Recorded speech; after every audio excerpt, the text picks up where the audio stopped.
এতিয়া তোমাৰ lover bridge, এই যে ৰূপকৰ ঘৰৰ সন্মুখত লাভাৰ ব্ৰিজখন আছে, তাতে তুমি ৰাতি 12টাৰ ভিতৰত যাবাচোন।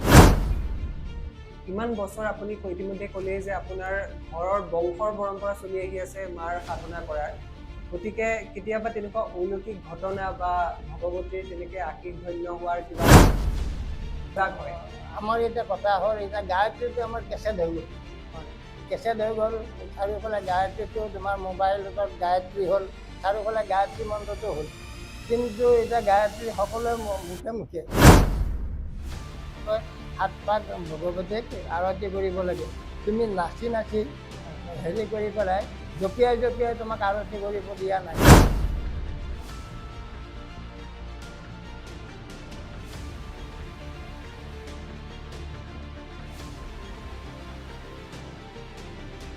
সাধাৰণতে ভগৱতীক কোৱা হয় যে মৎস্য বলি প্ৰিয়ে মাক, গতিকে মদ মাংস যিটো কাৰণ বুলি কয় তন্ত্ৰত। এতিয়া এজন ব্ৰাহ্মণ হিচাপে মই ক'ব বিচাৰিছো, এতিয়া মই এজন ব্ৰাহ্মণ হিচাপে আমাক ব্ৰাহ্মণক শুক্ৰাচাৰ্যই শ্ৰাপ দি ৰাখিছিলে যে মদ বা নিচাযুক্ত আহাৰ যদি কোনোবা ব্ৰাহ্মণে গ্ৰহণ কৰে তেতিয়াহ'লে সেই ব্ৰাহ্মণৰ ব্ৰাহ্মণত্ব নাইকিয়া হ'ব। এতিয়া তেনেস্থলত ধৰক মই সাধনা মাৰ্গত আগবাঢ়িছো আৰু তেনেস্থলতো মোৰ কাৰণ বা মদৰ পাত্ৰভাগ লোৱা হয়, তেতিয়া সেই ব্ৰাহ্মণৰ ব্ৰাহ্মণত্ব গোট নোহোৱা নহ'ব নি? থাকে, সেইটো এটা কথা হ'ল, সেইটো এটা কথা আছে যে কাৰণটো তেতিয়াহ'লে শোধন কৰি ল'গে। এইটো কৃষ্ণই মদক শাপ দিছিলে, কৃষ্ণই শাপ দিছিলে আৰু শুক্ৰাচাৰ্যই শাপ দিছিলে, ব্ৰহ্মাই শাপ দিছিলে, এই তিনিজনে শাপ দিছিলে। গতিকে এই শাপটো মোচন কৰি ল'ব লাগিব। তুমি যদি কাৰণেৰে হেৰি কৰা, তৰ্পণ কৰিব লগা হয়, তুমি ভগৱতীক অৰ্চনা কৰিব লগা হয়, তেনেহ'লে তুমি এই শাপমোচনটো কৰি ল'ব লাগিব। শাপমোচনটো কৰি পেলাই যদি কৰা তেতিয়াহ'লে তোমাৰ সেই দুখটো নাথাকে। কিছুমান ঘটনাৰ কাৰণে শুক্ৰাচাৰ্য আৰু কৃষ্ণই আৰু ব্ৰহ্মাই এইকেইটা মদক শাপ দি থৈছিলে যে মদ খালে চাণ্ডাল হ'ব, চাণ্ডাল হ'ব, মদ খালে পাগল হৈ। কিন্তু তাৰপিছতে যেতিয়া ভগৱতীক হেৰি কৰে তেতিয়া শাপটো মোচন কৰি দি পেলাই, যেনে আপোনাৰ গায়ত্ৰী জপ কৰোঁতে শাপ মোচন কৰি পেলাইহে গায়ত্ৰী জপ কৰা হয়, তেনেকৈ ঠিক হেৰি হয়, গায়ত্ৰীকো বহুতে শাপ দি থৈছে, গতিকে সেইটো কথা। আৰু এটা প্ৰসংগ যে আজিকালি দেখিবলৈ পাওঁ, যিহেতু গায়ত্ৰী মাৰ কথাটো ক'লে, সাধাৰণতে আমি দেখিবলৈ পাওঁ যে ধৰক তেওঁলোকৰ উপনয়ন সংস্কাৰ হোৱা নাই, তাৰপিছতো বহুতে গায়ত্ৰী জপ কৰে বা বজাই ৰাখি থয়। জনসাধাৰণক উদ্দেশ্যি সেই সম্পৰ্কে কি ক'ব, যাতে সঁচৰ কথা, কিন্তু আপোনালোকে গায়ত্ৰী মন্ত্ৰ হোৱাই নোহোৱাই আপোনালোকে জপো নকৰিব, পৰিৱেশন নকৰিব, ভালতকে কালহে হ'ব। গতিকে যিটো বিষয় আমাৰ লগত জড়িত নহয় বা যিটো বিষয় মই সোমোৱা নাই, উপনয়ন সংস্কাৰ হোৱা নাই, গতিকে সেই বিষয়টোত সোমাই পেলাই ভালতকে কাল নকৰিব। এই বিষয়টো কেৱল আমি এই কাৰণে উত্থাপন কৰিছো যাতে আপোনালোকৰ বিপদ নহওক। আৰু লগতে আন এটা বিষয় আমি ক'ব বিচাৰিছো যে আমি যদিও এইখিনি কথা পাতি আছো, এই কথাখিনি শুনি পেলাই আপোনালোকে নেটৰ পৰা চাৰ্চ কৰি পেলাই এটা বীজ মন্ত্ৰ লৈ পেলাই জপ নকৰিব, যিটো কথা আমি আগতেও কৈছো, নহ'লে আপোনালোকৰ ভালতকে কালহে হ'ব। তাৰ লগতে মই আন এটা প্ৰসংগ সুধিব বিচাৰিছো, আমি দুৰ্গা পূজা বা বিভিন্ন ধৰণৰ পূজাত আমি আৰতি কৰা দেখো, আৰু আৰতিৰ সময়ত আৰতিৰ মহত্বটো কি আচলতে, আৰতি কিয় কৰা হয় আৰু আৰতিৰ পৰা কি ধৰণৰ ফল পায়? আৰতি কৰাটো ভগৱতীৰ আনন্দৰ কথা, সেইটো আনন্দৰ কথা। ভগৱতীক প্ৰথমতে আৰতি কৰিব লাগে দীপমালাৰে, নৱদ্বীপ লৈ পেলাই আৰতি কৰিব লাগে। ভৰিত 3বাৰ ঘূৰিব লাগে, নাভি প্ৰদক্ষত 4বাৰ ঘূৰাব লাগে, শিৰমণ্ডলত এবাৰ ঘূৰাব লাগে, এনেকৈ 7 পাক ভগৱতীক আৰতি কৰিব লাগে। তুমি নাচি নাচি হেৰি কৰি পেলাই জঁপিয়াই জঁপিয়াই তোমাক আৰতি কৰিব দিয়া নাই, ভক্তি ভাৱেৰে তোমাক আসনত থাকি তেনেকুৱা আৰতি কৰিব দিছে। প্ৰথমতে দীপমালা, 2 নম্বৰ তোমাৰ চদক শংখত পানী লৈ পেলাই তাতে এটা পদুম ফুল লৈ পেলাই তাতে আৰতি কৰিব লাগিব, সেইটো। 3 নম্বৰ তোমাৰ গছৰ পাত, অস্বস্থ পাত নহ'লে আম পাতেৰে আৰতি কৰিব লাগিব।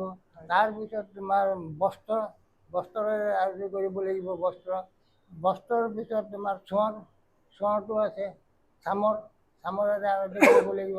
এই ধূনাটো পিছত তোমাৰ হেৰি ধূনাটো দিব পাৰি, ধূনাটো দি পেলাই আৰতি সমাপ্ত হয়। আৰু এই পঞ্চ আৰতিটোহে ভগৱতীৰ মানে তোমাৰ সন্তোষ প্ৰিয়।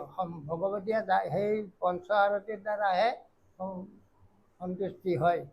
আৰু সেৱাত নমস্কাৰ কৰিব লাগে। নমস্কাৰটো তাৰমানে নমস্কাৰটো তোমাৰ হ'ল কি অষ্টাংগ প্ৰণাম কৰিব লাগে। অষ্টাংগ প্ৰণাম কৰিলে ভগৱতী অষ্টাংগ প্ৰণাম মানে 8টা অংগ তোমাৰ মাটিত লাগিব লাগিব। 8টা অংগৰ মাটিত লাগিব লাগিব। এতিয়া তুমি দীঘল হৈ পেলাই যেতিয়া তুমি তেতিয়া প্ৰণামৰ তিনিটা নিয়ম আছে। এটা হাত জোৰ কৰি কৰা, এটা হ'ল পঞ্চাংগ। পঞ্চাংগ হ'ল কি তোমাৰ আঁঠু দুটা, এই কিলাকুটি দুটা, মুখটো মাটিত লাগিলে তোমাৰ পঞ্চাংগ হেৰি। আৰু অষ্টাংগ হ'ল তোমাৰ গোটেই মাটিত দীঘল হোৱা। এই 3টা প্ৰণাম আছে। এই অষ্টাংগ প্ৰণামতে ভগৱতী সন্তুষ্ট হয়। আমি জানো যে 26 তাৰিখৰ পৰা গুপ্ত নৱৰাত্ৰি আৰম্ভ হ'ব। 4টা নৱৰাত্ৰি প্ৰাসংগিক আৰু তান্ত্ৰিকসকলৰ বাবে বা সাধকসকলৰ বাবে গুপ্ত নৱৰাত্ৰি আটাইতকৈ মানে গুৰুত্বপূৰ্ণ বুলি কোৱা হয়। এই 4টা নৱৰাত্ৰিৰ বিষয়ে যদি আপুনি অলপ কয়, আৰু বিশেষকৈ যিটো আমি দুৰ্গা পূজাৰ নৱৰাত্ৰি পালন কৰে, সেই নৱৰাত্ৰিত যিসকল ব্যক্তিয়ে ব্ৰত পালন কৰে তেওঁলোকে কেনেকে ব্ৰত পালন কৰিব পাৰে, আৰু এই 4টা নৱৰাত্ৰিৰ বিষয়ে যদি আপুনি অলপ। গুপ্ত নৱৰাত্ৰিটো এইটো গুপ্তই বস্তুটো, এইটো আচলতে হেৰিটো কৰিব নালাগে। সেইটো কামাখ্যাৰ বস্তু। কামাখ্যাৰ ভিতৰত মা ভগৱতীৰ হেৰি মন্ত্ৰ সেইটো গুপ্তটো গুপ্তই থাকে। সেইটো আৰু এইটো প্ৰচাৰৰ হেৰি নহয়। কিন্তু এতিয়া আমাৰ নৱৰাত্ৰি ব্ৰতটো তোমাৰ প্ৰতিপদৰ পৰা নৱমীলৈ কৰা হয়। নৱদুৰ্গা প্ৰথমং শৈলপদ্ধতি, দ্বিতীয়ং ব্ৰহ্মচাৰিণী, তৃতীয়ং চন্দ্ৰগান্ধতি, চতুৰ্থকং পঞ্চমং স্কন্ধমাতৃতি, ষষ্ঠং কাত্যায়নী, সপ্তমং কালৰাত্ৰি, সপ্তমং কালৰাত্ৰি চ মহাগৌৰী, ষষ্ঠমং নৱমং সিদ্ধিদাত্ৰী চ নৱদুৰ্গা প্ৰকৃতিটা। এই 8টাই হ'ল নৱদুৰ্গা। এই 9টা নৱদুৰ্গা। এতিয়া তোমাৰ কোনোবাই নৱৰাত্ৰি ব্ৰত আৰম্ভ কৰিছে, তেতিয়া তেওঁলোকে কৰিব লাগিব প্ৰথম প্ৰতিপদৰ দিনা ঘট স্থাপন কৰি পেলাই এজন ব্ৰাহ্মণক মাতি আনি পেলাই ঘট স্থাপন কৰি বিধিমতে ফল মূল দি তেওঁলোকক বস্ত্ৰ আৰু তোমাৰ হেৰি অলংকাৰ মানে তোমাৰ যিটো শৃংগাৰৰ বস্তু দি ধুনীয়াকৈ পূজা ভগৱতীৰ আৰাধনা কৰিলে সেইদিনা। ঠিক তেনেকৈ দিনটো উপবাসে থাকিব, গধূলি হবিষান্ন খাব। গধূলি মানে সূৰ্য অস্ত যোৱাৰ পিছত হবিষান্ন খাব। সেইটো কৰিব। ঠিক তেনেকৈ 9 দিন ব্ৰত কৰিব। এই 9 দিনৰ ভিতৰত হ'ব কি ভগৱতী দুৰ্গাৰ স্তৱ, পাঁচালী আৰু ভগৱতীৰ হেৰি চালিচা এইবিলাক পঢ়িব।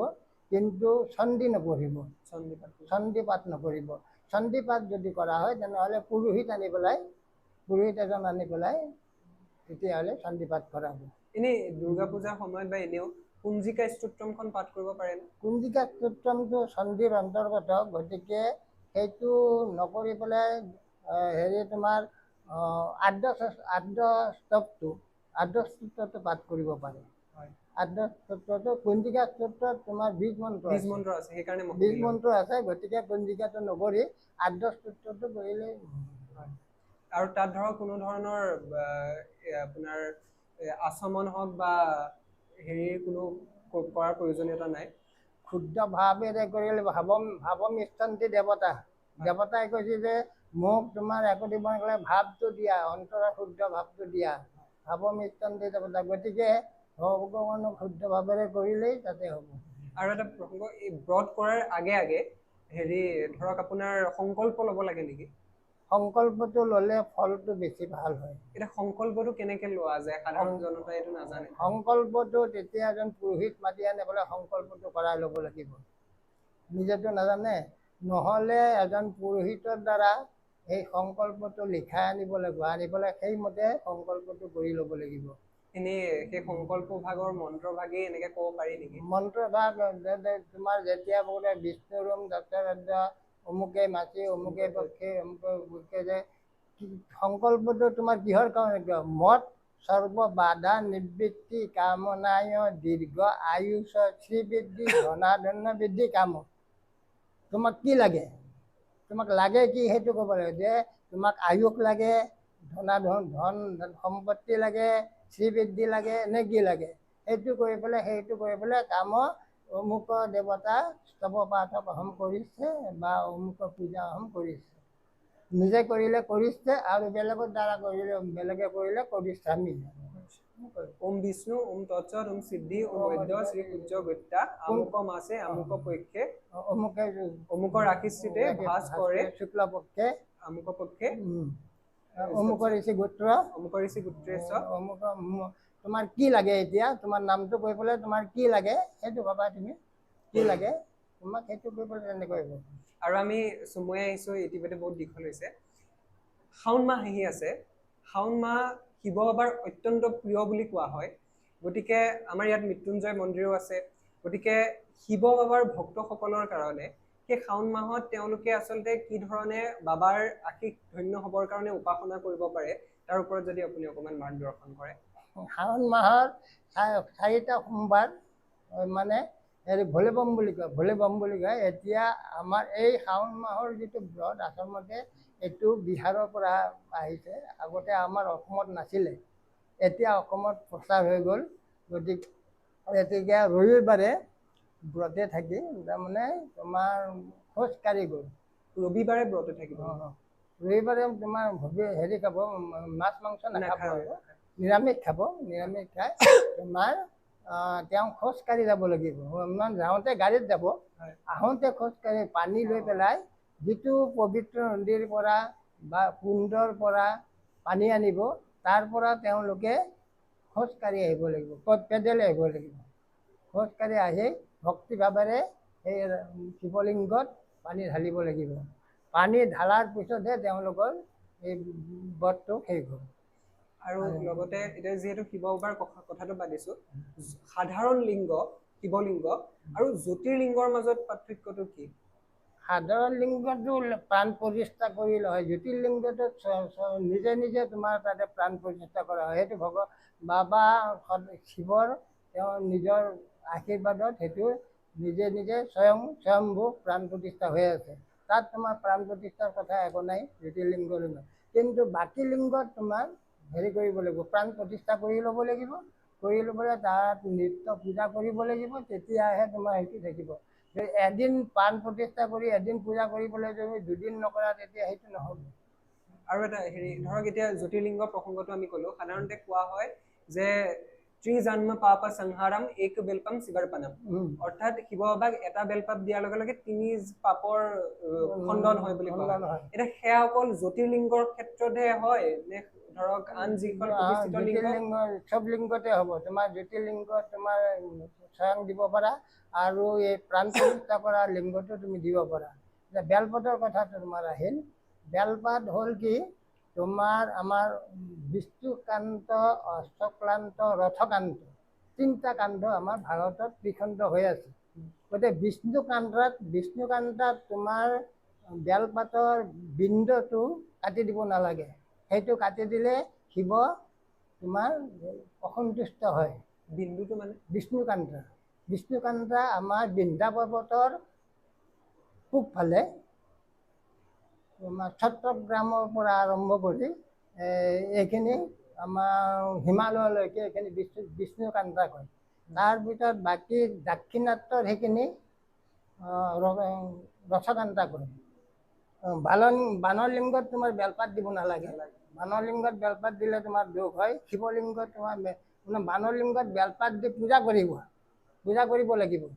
কিন্তু তোমাৰ বানৰ লিংগ বেলপাতৰ ওপৰত থ'ব নোৱাৰা। শিৱলিংগ বেলপাতৰ ওপৰত থ'ব পাৰিবা। শিৱলিংগ মানে ধৰক, এতিয়া মোৰ ঘৰতো বানলিংগ আছে, সেইটো কাৰণে মই সুধিব বিচাৰিছো, বা যিসকলৰ ঘৰত বানলিংগ আছে মই তেওঁলোকৰ কাৰণে সুধিব বিচাৰিছো। বানলিংগ ভাগ আছে, তাৰ ওপৰত বেলপাতটো দিয়া হয়ে, কাৰণ পূজা কৰোঁতে ধ্যান মন্ত্ৰ ধাৰণ কৰি পেলাই শিৱ বাবাক দিয়া হয়। খালি তলত দিব নালাগে। বেলপাতৰ ওপৰত থ'ব নালাগে। সেইটো কথা। আৰু বানলিংগ প্ৰসংগটো যিহেতু আহিছে, গতিকে আপুনি এইখিনি কৈ ল'ব তাৰপিছত মই ক'ম। তাৰ ভিতৰত তোমাৰ যিসকল লোকে বিষ্ণুকান্তাত অৰ্থাৎ বিন্ধ্যা পৰ্বতৰ পূৰ্বত ছত্ৰগ্ৰাম পৰ্যন্ত দেশসমূহত বাস কৰে, তেওঁলোকে বেলপাতৰ বৃন্ত ছেদন কৰি শিৱ পূজা অন্য দেৱ দেৱীৰ পূজা নকৰিব। তাৰ প্ৰমাণ হ'ল কি শিৱতন্ত্ৰ বিষ্ণুকান্তা প্ৰকুৰবন্ত বিল্লপত্ৰং মহাযন্ত্ৰং ত্ৰিপত্ৰং পৰমেশ্বৰী অতএব মহেশানি ব্ৰজহীনং নদাপয়েৎ ব্ৰজহীনে পদাতম্ব শিৱ হত্যা প্ৰদায়তে যেন তেন প্ৰকাৰেণ সবজ্ৰং পদাপয়েৎ। যিকোনো কাৰণে বজ্ৰটো থাকিব লাগে। বজ্ৰটো যদি তোমাৰ নাশ কৰা হয় তেনেহ'লে তোমাৰ শিৱ অসন্তুষ্ট হয়। কি বুলি ক'লে? শিৱ অসন্তুষ্ট হয়। কেতিয়া অসন্তুষ্ট হয়? বজ্ৰটো নাথাকিলে। বজ্ৰটো থাকিব লাগিব। আমাৰ এইটো কামৰূপৰ শক্তিপীঠত বজ্ৰ থাকিব লাগিব। আৰু যদি দাক্ষিণাত্যত তুমি পূজা কৰা তেনেহ'লে তোমাৰ বজ্ৰটো বিহীন কৰি পেলাই পূজা কৰিব লাগিব। সেইটো অষ্টক্লান্তত সেইটো কথা আছে। সাধাৰণতে ঘৰত ৰখা মানে যিসকল মানুহে আমাৰ কথাখিনি শুনি পেলাই বা শাওণ মাহো আহি আছে, ঘৰত যিসকল মানুহে শিৱলিংগ ৰাখিব বিচাৰিব তেওঁলোকে কেনেধৰণে আচলতে শিৱলিংগ ঘৰত ৰাখিব পাৰে বা প্ৰাণ প্ৰতিষ্ঠা কৰিব পাৰে? শিৱলিংগ তেওঁলোকৰ যদি আসনত শিৱলিংগ আছে বা ক'ৰবাত প্ৰতিষ্ঠিত শিৱলিংগ তোমাৰ আছে তেনেহ'লে তাতে তোমাৰ পূজা কৰিব পাৰিব। আৰু যদি নাই তেনেহ'লে তাতে কষ্টৰ শিৱলিংগ আনি পেলাই প্ৰাণ প্ৰতিষ্ঠা কৰি আনিব লাগিব।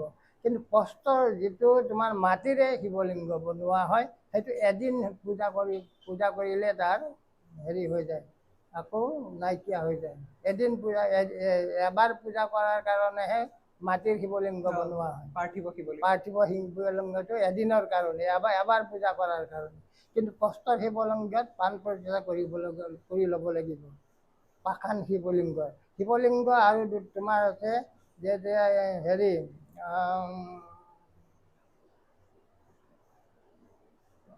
পাৰদৰ শিৱলিংগ আছে, পাৰদ শিৱলিংগ আছে, স্ফটিকৰ শিৱলিংগ আছে। পাৰদৰ শিৱলিংগত তোমাৰ শিৱ পূজা কৰিলে তাৰ ফল আৰু বেছি হয়। পাৰদ শিৱলিংগত যদি প্ৰাণ প্ৰতিষ্ঠা কৰি তুমি পূজা কৰা তেতিয়া তোমাৰ দুগুণ ফল হয়। আৰু তেনেকৈ স্ফটিকৰ শিৱলিংগ আছে। স্ফটিকৰ শিৱলিংগটো তোমাৰ তেনেকুৱা পূজা হেৰি হয়। ঘৰৰ শিৱলিংগ যেতিয়া ৰখা হয় তেতিয়া অংগুষ্ঠ পৰিমাণ ৰখা হয়। অংগুষ্ঠ পৰিমাণ হ'লে সেইটো ঘৰৰ কাৰণে মংগল। তাতকৈ ডাঙৰ কৰিলে তেতিয়া নিত্য পূজাটো হেৰি হয়। মানে নিজৰ হাতৰ বুঢ়া আঙুলিৰ সমান হ'ব লাগে। সদায় অংগুষ্ঠ পৰিমাণ বুলিয়ে লিখা আছে। হেৰি অংগুষ্ঠ পৰিমাণ হ'ব লাগে। বুঢ়া আঙুলিটো মান সমান হ'ব লাগে। সেইটোৱে কথা। লগতে আন এটা বিষয় মই সুধিব বিচাৰিছোঁ, শালিগ্ৰাম কেই প্ৰকাৰ আৰু কি কি? আৰু সাধাৰণতে শালিগ্ৰামৰ উপাসনা কৰিবলৈ হ'লে উপনয়ন সংস্কাৰ হোৱাটো অত্যন্ত প্ৰয়োজনীয়। গতিকে শালিগ্ৰাম কেই প্ৰকাৰ সেই বিষয়ে যদি আপুনি কয়। শালগ্ৰাম তোমাৰ বিষ্ণুনাৰায়ণ শালগ্ৰাম আছে, তাৰ গণ্ডকী শালগ্ৰাম আছে, একচিত্ৰ শালগ্ৰাম আছে, আৰু তোমাৰ হেৰি এই তিনিটা একেটা শালগ্ৰাম। শালগ্ৰামৰ কথা হ'ল যে যেতিয়া লক্ষীনাৰায়ণ শালগ্ৰামটো দুটা ছিদ্ৰ থাকে, এটা ওপৰত থাকে ছিদ্ৰ, এটা তলত থাকে। তাৰমানে দুটা চক্ৰ থাকে। চক্ৰ মানে এইটো বজ্ৰকূট নামে এটা পোকে তাতে গৈ শিলটো কাটি এটা চক্ৰ বনায়। সেই চক্ৰটো ওপৰত এটা বনায়, তলত এটা বনায়। সেইটো লক্ষীনাৰায়ণ শালগ্ৰাম বুলি কয়। সেইটো লক্ষীনাৰায়ণ শালগ্ৰাম যদি ঘৰত ৰখা হয় তেনেহ'লে বহুত উপকাৰ হয়। সকলোৱে ৰাখিব নোৱাৰে বুলি কয়। সকলোৱে সেইটো ৰাখিব নোৱাৰে, কাৰণ সদায় নিত্য পূজা কৰিব লাগিব, তাৰ ভোগ দিব লাগিব, এইটো কথা। কিন্তু একচিত্ৰ এটা হেৰি থকা চক্ৰ থকা শালগ্ৰাম ঘৰত ৰাখিব পাৰি। আৰু গণ্ডকী শালগ্ৰামটো আচলতে পূজাৰ কাৰণে প্ৰশস্ত নহয়। গণ্ডকী শালগ্ৰামটোৰ সেইটো তোমাৰ কোনো ছিদ্ৰ নাথাকে, খালি এডাল আঁচ থাকে। গতিকে সেই গণ্ডকী শালগ্ৰামটো এইটো আচলতে গণ্ডকী নদীতহে উৎপন্ন হোৱা শালগ্ৰাম। এইটো যেতিয়া তুলসীয়ে শাপ দিছিলে বিষ্ণুক শাপ দিওঁতে তেতিয়া তেওঁ শালগ্ৰাম হিচাপে হেৰি হ'ল, প্ৰতিষ্ঠিত হ'ল। আৰু তেতিয়া সেই শালগ্ৰামত তুলসী সদায় দিব লাগে। তুলসী নিদিলে শালগ্ৰাম তোমাৰ ৰাখিব নোৱাৰে। তুলসী বিকিনে শালগ্ৰাম তোমাৰ নিষ্কৰ্ম। সেইটো কথা। আৰু মই শুনিছিলো, মই নাম ক'ব বিচৰা নাই বা ঠাইখিনিৰ কথা ক'ব বিচৰা নাই, এঘৰ মানুহ তেওঁলোকৰ ঘৰত শালিগ্ৰাম মহাপ্ৰভু আছিলে, কিন্তু তেওঁলোকে নিত্য পূজা বা শালিগ্ৰাম প্ৰভুক ধোৱা নাছিলে, আৰু তেতিয়া শালিগ্ৰাম মহাপ্ৰভু ৰুষ্ট হৈছিলে আৰু ঘৰখন জ্বলি গৈছিলে। সেইটো কিন্তু মানে কোনো ধৰণৰ চিলিণ্ডাৰ ব্লাষ্ট বা সেই ধৰণৰ আচলতে হোৱা নাছিলে, ঘৰখন অট'মেটিকলি জ্বলি গৈছিলে। অট'মেটিকলি ঘৰখনৰ তেনেকুৱা ঘটনা হয় নে? শ্ৰীহীন হৈ যায়, শ্ৰীহীন হৈ যায়। যেতিয়া তোমাৰ পৰম্পৰা পূজাভাগ তুমি নকৰা, অলপ শালগ্ৰাম বুলিয়ে নহয়, তুমি শিৱলিংগ এজন ৰাখি পেলাইও যদি তুমি সদায় নিত্য পালন নকৰা, আৰু যদি কালী মূৰ্তি বা কালীৰ ৰাখি পেলাইও তুমি নিত্য পূজা নকৰা, তেনেহ'লে তোমাৰ দেৱতা ৰুষ্ট হয়। ৰুষ্ট হ'লে তোমাৰ ঘৰখনৰ বহুত অমংগল হয়, ঘৰখনৰ বহুত বাধা বিঘিনি এতিয়া আৰম্ভ হয়, অসুবিধা হয়। গতিকে সেইকাৰণে পালিব নোৱাৰিলে কোনো দেৱ মন্দিৰত দি দিব লাগে।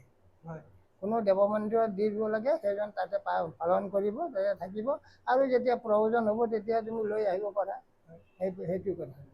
মই শেষৰ পৰ্যায়ত আহিছো, মই একদম আপোনাক শ্ৰদ্ধা জনাই পেলাই সুধিব বিচাৰিছো, আপুনি উত্তৰটো দিলেও দিব নিদিলেও নাই, মই কেতিয়াও জোৰ নকৰো।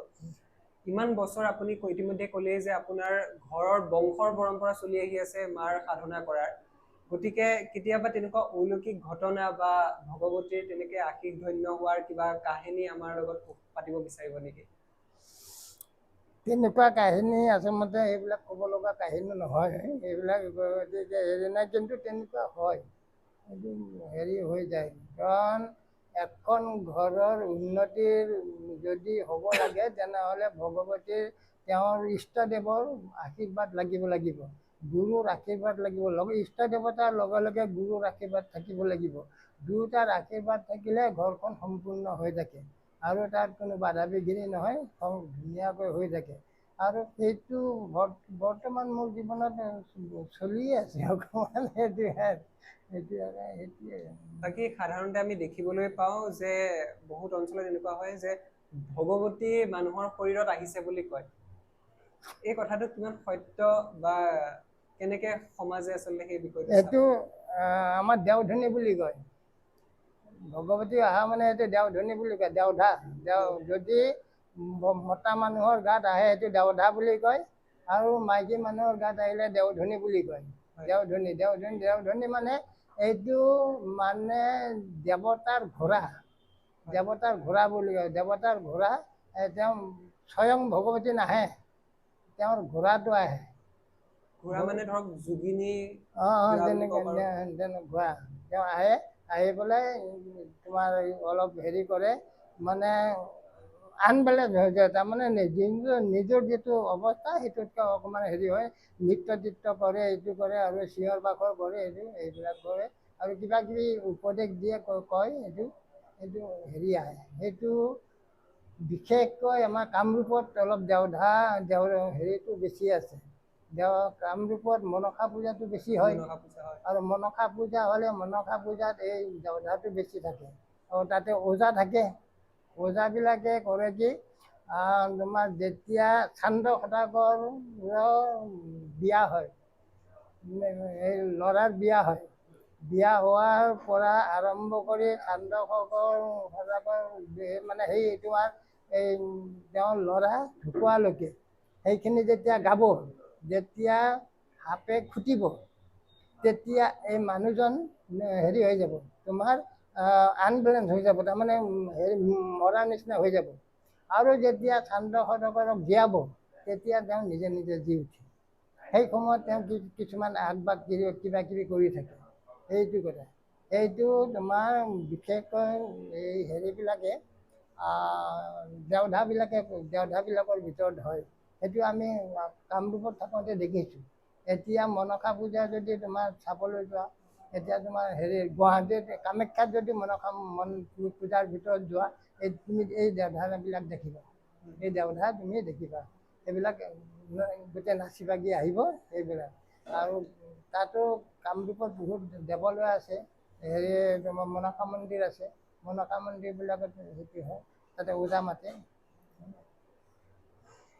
মই এটা কথা জানিব বিচাৰিম আপোনাৰ পৰা, একদম শেষ পৰ্যায়ত আহিছো কাৰণে মোৰ ঘপককে মনলৈ প্ৰশ্নটো আহিলে, যিহেতু বহুত মানুহে আমাৰ কথা শুনি পেলাই সাধনা মাৰ্গত আগবাঢ়িব বিচাৰিব আৰু হয়তো গুৰু দীক্ষা লৈ পেলাই আগবাঢ়িব বিচাৰিব, কিন্তু তাৰ আগতে আজিকালি যিহেতু মোবাইল ফোনৰ যুগ, সকলোৱে তথ্যখিনি আগতীয়াকে গোটাই পেলাই আগবাঢ়িব বিচাৰে। গতিকে মই আপোনাৰ পৰা জানিব বিচাৰিম, মই আপোনাৰ পৰা দীক্ষা ললো, আপুনি গুৰু হিচাপে মোক দীক্ষাটো দিলে, দীক্ষা গ্ৰহণ কৰাৰ পিছত তাৰ জপৰ ক্ৰম থাকিব, ন্যাস ইত্যাদি থাকিব, সদায় জপ কৰিব লাগিব। এতিয়া মই কৰবাত যাবলগীয়া হ'ল আৰু মোৰ জপ ক্ষতি হ'ল, তেতিয়া কি হয় আচলতে? তেতিয়া একো নাই, সেইটো পুনৰ হেৰিটো কৰি ল'ব পাৰি, তাৰ পৰা আহি পেলাই দুগুণ কৰি ল'লে হ'ল। বা তোমাৰ হেৰি হ'ল, ঘৰত নকৰি জপটো তোমাৰ যেতিয়া তেতিয়া যিকোনো পবিত্ৰ জেগাত তোমাৰ জপ কৰিব পাৰা। জপ কৰিলে তোমাৰ দুটা কথা আছে, এটা আঙুলিৰ পাবত জপ কৰিব লাগে, এটা মালাত কৰিব লাগে। এটা মালাত জপ কৰাবিলাকে বহুতে ভুল কৰে, মালাত যিবিলাকে জপ কৰে সেইবিলাকে বহুতে ভুল কৰে। মালাডাল এনেকৈ আনে, যেতিয়া মেৰু পাব, মেৰুটো পাৰ কৰি পেলাই আকৌ জপ কৰে। কিন্তু মেৰুটো পাৰ কৰিব নালাগে, মেৰুটো যদি পাৰ কৰি দিয়া তেনেহ'লে সেইটো তোমাৰ নিষ্ফল হৈ যায়।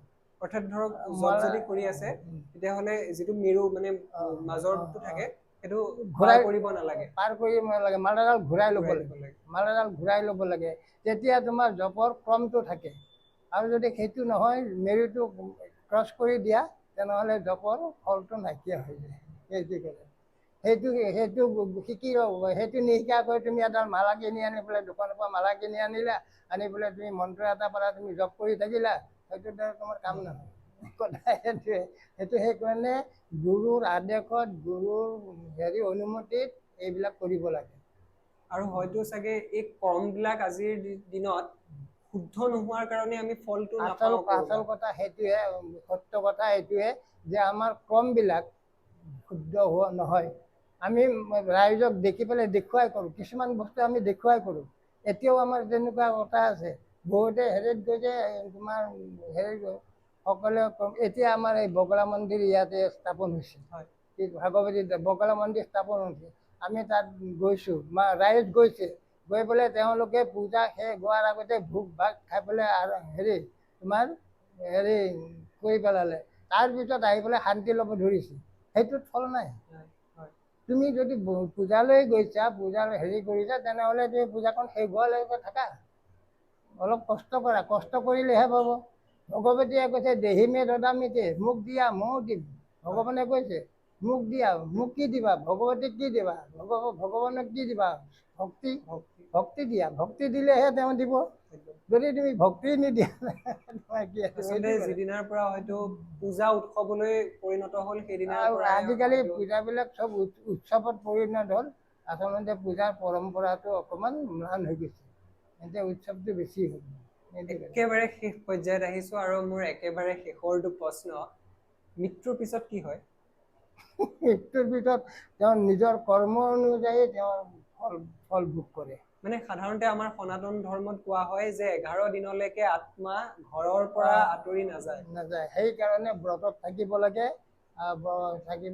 11 দিনলৈ বুলি নহয়, তোমাৰ কৰ্ম যদি শুদ্ধি নহয় তেনেহ'লে এবছৰলৈকে সেই আত্মাটো বায়ুমণ্ডলত ঘূৰি ফুৰে, তাত কোনো স্থিতি নহয় এবছৰলৈকে। সেইকাৰণে তোমাৰ এই শ্ৰাদ্ধ তাদ্ধ বৃদ্ধি হৈ যোৱাৰ পিছত 45 দিনৰ ভিতৰত এইটো গয়াত গৈ পেলাই অস্থি দিব লাগে। অস্থি দিলে সেই আত্মাটো মুক্তি পাই যায়। 45 দিনৰ ভিতৰত দিব লাগে, তেতিয়া সোনকালে সেইটো হৈ যায়। নহ'লে এই কোনোবাই কেতিয়াবা ৰাতি সপোন দেখিব, সপোনত আহি মাতিব, এই ৰাস্তাত ক'ৰবাত কোনোবাই থিয় হৈ থকা দেখিব, এইবিলাক যে উৎপাত হয়, এইবিলাক হয়। 45 দিন বা কিছুমানে যদি এবছৰৰ ভিতৰত দিয়ে, এবছৰৰ ভিতৰত দিলে দেৰি হৈ যায়, তথাপিও দিব পাৰে। কিন্তু 45 দিনৰ ভিতৰত দিলে তাৰ ফলটো সোনকালে। আৰু যিসকলৰ অকাল মৃত্যু হয় বুলি কয়, তেওঁলোকৰ কি হয়? অকাল মৃত্যু হয়, সেইবিলাকৰ আত্মাবিলাক মুক্তি নাপায়, বায়ুমণ্ডলত ঘূৰি ফুৰে। আমাৰ যে অপদেৱতা বুলি কয়, ভূত বুলি কয়, ভূত, সেই ভূতটোৱে সেইটো অপদেৱতা। সেই সঁচাকে আছেনে? আছে, এইটো আছে। এতিয়া মানে ঘটনা হ'ল কি যান্ত্ৰিক হেৰি হোৱাৰ কাৰণে অলপ গছ গছনি কম হোৱাৰ কাৰণে কম হৈছে, কিন্তু তুমি অমাৱস্যাৰ দিনা তুমি একদম হেৰি তুমি যদি ওলাই যোৱা তুমি পাবা। এতিয়া তোমাৰ লাভাৰ ব্ৰিজখন, এই যে ৰূপকৰ ঘৰৰ সন্মুখত লাভাৰ ব্ৰিজখন আছে, তাতে তুমি ৰাতি 12টাৰ ভিতৰত যাবাচোন, তেতিয়া গম পাবা। এতিয়াও এতিয়া আছে, এতিয়াও তুমি গম পাবা, এতিয়াও আছে। আৰু সেইদিনা এজনৰ পিছত চাইকেল লৈ গৈ আছে, চাইকেলৰ পিছফালে জঁপিয়াই উঠিছে। কিবা এটা বস্তু চাইকেলৰ পিছফালে জঁপিয়াই উঠিছে। সেই দেখিছে যে পিছফালে কোনোবা এটা জঁপিয়াই, ভয় কৰিছে। ভয় কৰি পেলাই গৈ দোকানখন পাৰ হৈ তাৰ ঘৰটো বেছি ওচৰতে, তাৰপিছত নিমিছে, তাৰপিছত কিবা এটা ঝপতকৈ পানীত পৰি গৈছে। এনেকুৱা আছে। সেইদিনা এটা মিস্ত্ৰী তোমাৰ এই লাইট ফিট কৰি 12টাৰ পিছত গৈছে, এই বাইকত উঠিছে জঁপিয়াই। সেনেকুৱা তেওঁলোকে আমাক অপকাৰ কৰিবলৈ চায়নে? অপকাৰ কৰিবলৈ সুবিধা পালে অপকাৰ কৰে, সুবিধা পালে অপকাৰ কৰে, আৰু যদি তুমি ভয় নকৰা। সাধাৰণতে কোৱা হয় যে ভূত বা এই ধৰণৰ যিসকল অশৰীৰিক আত্মা আছে, তেওঁলোকে আমাৰ পৰা এটেনশ্যনটোহে আচলতে পাবলৈ বিচাৰে, কিন্তু অপকাৰ কৰিবলৈ নিবিচাৰে বুলি কয়। আচল কথা সেইটোৱে, তোমাক মানে আশ্ৰয় বিচাৰে, তোমাৰ হেৰিটো বিচাৰে এইটো, আৰু কেতিয়াবা অপকাৰ কৰে, কেতিয়াবা সময় সুবিধাবিলাক অপকাৰো কৰে, অপকাৰ কৰা আছে। এতিয়া তুমি গায়ত্ৰী যদি সদায় জপ কৰি থাকা, গায়ত্ৰী আছে, ব্ৰাহ্মণক পটককৈ নোৱাৰে, কিন্তু তোমাৰ তাতে কিবা খেলি মেলি আছে, গায়ত্ৰী জপ কৰাত হেৰি হৈছে, তেতিয়া হৈছে। আৰু যদি তেনেকুৱা এটা ভাৱ হৈছে, তুমি গায়ত্ৰীটো জপ কৰিলা বা তোমাৰ ইষ্ট দেৱতাক স্মৰণ কৰিলা, তেতিয়া আঁতৰি যাব, সেইটো কথা। আৰু সাধাৰণতে কোৱা হয়, মই শেষ পৰ্যায়তে আহিছো, যি ব্ৰাহ্মণে 3 দিন ধৰি গায়ত্ৰী জপ নকৰে, সেই ব্ৰাহ্মণৰ লগুণডাল সলাই পেলাব লাগে বুলি কয়। সেইটো হয়, এইটো হয়। লগুণ মানে এতিয়া ঘটনা হ'ল কি, আমাৰ বহুত কথা আছে। এতিয়া লগুণডাল পিন্ধি থাকিলে তোমাৰ ব্ৰত নিয়ম নীতি ইত্যাদি মানি চলিব লাগে। এতিয়া তুমি হোটেলত খাবই লাগিব, গৈ পেলাই হোটেলত খাব লাগিব, হোটেলত কোনে ৰান্ধিছে কোনে ৰন্ধা নাই তোমাৰ সেইটো তুমি বিচাৰ কৰিব নোৱাৰা। গতিকে তাত খাই আহি পেলাই তুমি গোঁসাই পূজা কৰিব নোৱাৰা, লগুণ সলাবই লাগিব, লগুণডাল সলাবই লাগিব। ক'ৰবাত বাহিৰলৈ গৈছা, কিবা হোটেলত খাইছা, তেতিয়া লগুণ সলাব লাগিব। এই অম্বুবাচী মেলা যিহেতু নিবৃত্তি হ'ব 26 তাৰিখে, তাৰ পিছত কি লগুণ সলাব লাগে বা অম্বুবাচী নিবৃত্তিৰ লগে লগে লগুণ সলাব লাগে। এইটো তাৰমানে অসমত যিখিনি মানুহ আছে, অসমবাসীৰ যিখিনি মানুহ আছে, সেইখিনি মানুহৰ চোৱা লাগিছে, নিয়ম মতে চোৱা লাগিছে অসমবাসীৰ, গতিকে তেওঁলোকে ব্ৰাহ্মণসকলে লগুণ সলাব লাগিব। আৰু হেৰি ধৰক যিসকলে আঙুঠি পিন্ধি আছে বা যিসকলে ৰক্ষা সূত্ৰ পিন্ধি আছে, ৰক্ষা সূত্ৰ সলাই দিব লাগে। ৰক্ষা সূত্ৰটো তোমাৰ বাহিৰ নহয়, ৰক্ষা সূত্ৰটো থাকিব, আঙুঠিটো তোমাৰ হেৰি নহয়, আঙুঠি শোধন কৰিব নালাগে, আঙুঠি শোধন কৰিব আৰু নালাগে, মালা চালা শোধন কৰিব নালাগে, মালা চালা শোধন কৰিব নালাগে, খালি তোমাৰ হেৰি কৰিব লাগিব, লগুণ সলাব লাগিব, লগুণ সলাটো কম্পালচৰি। বহুত বহুত ধন্যবাদ জনাইছো। আচলতে বিভিন্ন কথা আজি আপুনি সঁচাকে আমি ধন্য মানিছো যে আপুনি আমাক এইখিনি সময় দিলে। জনসাধাৰণ বহুত উপকৃত হ'ল, আপোনাৰ এই জ্ঞানখিনি তেওঁলোকে আজি পাবলৈ সক্ষম হ'ল। গতিকে পুনৰবাৰ আপোনাৰ শ্ৰীচৰণত পৰি আপোনাক সেৱা জনাইছো আৰু ধন্যবাদ জ্ঞাপন কৰিছো। আৰু আপোনালোক সকলোকে আন্তৰিক ধন্যবাদ জ্ঞাপন কৰিছো। অত্যন্ত ধৈৰ্য সহকাৰে আমাৰ এই গোটেই অনুষ্ঠানটি আপোনালোকে চালে, তাৰ কাৰণে আপোনালোকক ধন্যবাদ। আৰু আগন্তুক দিনতো আমাৰ এনে অনুষ্ঠানবিলাক আপোনালোকে চাই যাব বুলি আমি আশাবাদী। বহুত বহুত ধন্যবাদ, নমস্কাৰ।